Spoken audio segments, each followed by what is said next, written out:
Pemirsa, seorang pemotor tewas ditabrak truk yang menerobos lampu merah di Rembang, Jawa Tengah. Sementara di Semarang, Jawa Tengah, sebuah truk bermuatan pasir tidak kuat menanjak hingga akhirnya terguling menimpa minibus dan sepeda motor.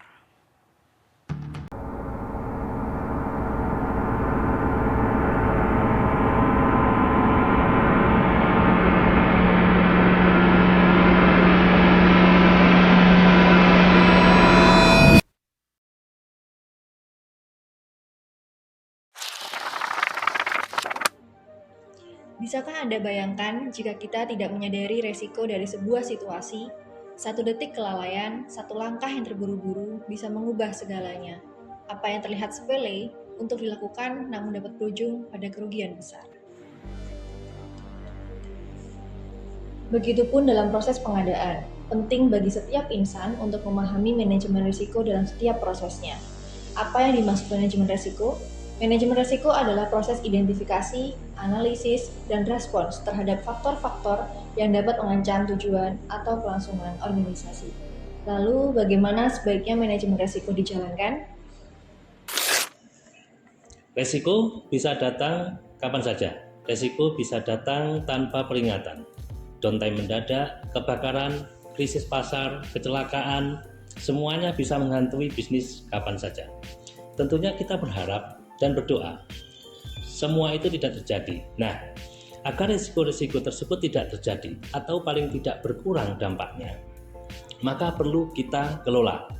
Dengan mengelola risiko tersebut atau biasa kita sebut dengan risk management, kita bisa melihat dampak atau bencana sebelum terjadi, mengurangi ketidakpastian yang mungkin bikin kita tidak bisa tidur atau membuat strategi pertahanan yang masuk akal. Apa yang dimaksud dengan manajemen risiko? Manajemen risiko adalah proses identifikasi, analisis, dan respon terhadap faktor-faktor yang dapat mengancam tujuan dan kelangsungan organisasi.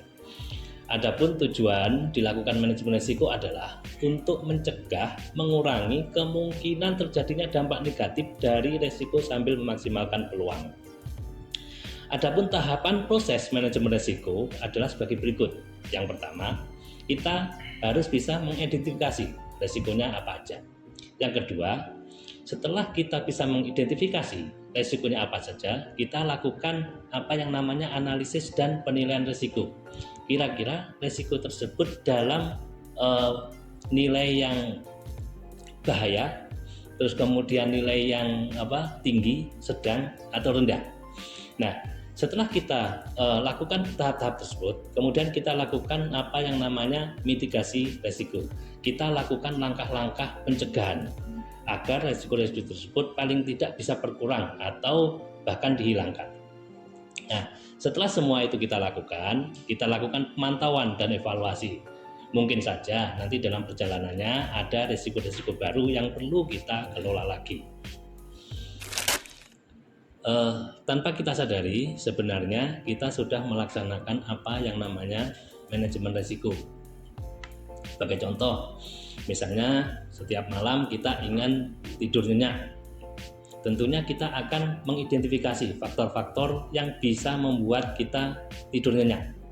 Dan risiko-risiko apa sih yang akan mengganggu kita kalau misalnya kita mau tidur nyenyak? Tentunya yang pertama, kita akan lakukan identifikasi resikonya. Misalnya, yang bisa membuat kita tidak bisa tidur nyenyak adalah udara yang panas, digigit nyamuk, kemudian suara yang bising, dan lain sebagainya. Tentunya kalau kita sudah tahu identifikasi risiko tersebut, kita akan melakukan penilaian dari penyebab-penyebab tersebut, kira-kira yang menjadi penyebab utama yang bisa membuat kita tidak bisa tidur nyenyak itu apa. Nah, biasanya kita akan melihat penyebab itu satu persatu. Misalnya kalau kita diganggu nyamuk, kita akan lihat jendelanya seperti apa, apakah terbuka, apakah selambunya bolong atau perlu sampo, apakah di dekat kamar kita ada selokan atau ada air yang menggenang. Nah, tentu hal-hal tersebut akan kita atasi dulu untuk bisa mencegah agar nyamuk tidak mengganggu kita. Nah, tentunya setelah kita lakukan hal-hal tersebut, kita lakukan mitigasi tersebut, maka resiko digigit nyamuk akan menjadi berkurang. Nah, itu sebagai contoh bahwa sebenarnya kita dalam kehidupan sehari-hari sudah menerapkan manajemen risiko. Baik, sekarang kita coba untuk masuk ke bagian pengadaan yang menjadi tugas kita sehari-hari. Apa sih resiko di bagian pengadaan? Tentunya banyak sekali. Yang pertama, misalnya pengadaan bahan barang kita terlambat, atau resiko adanya penyuapan dan lain sebagainya. Nah, tentunya kalau kita ingin resiko-resiko tersebut bisa dihilangkan, tentunya kita harus melakukan mitigasi atas resiko-resiko tersebut. Kira-kira langkah-langkah apa yang bisa kita lakukan agar resiko-resiko tersebut bisa kurang atau dihilangkan?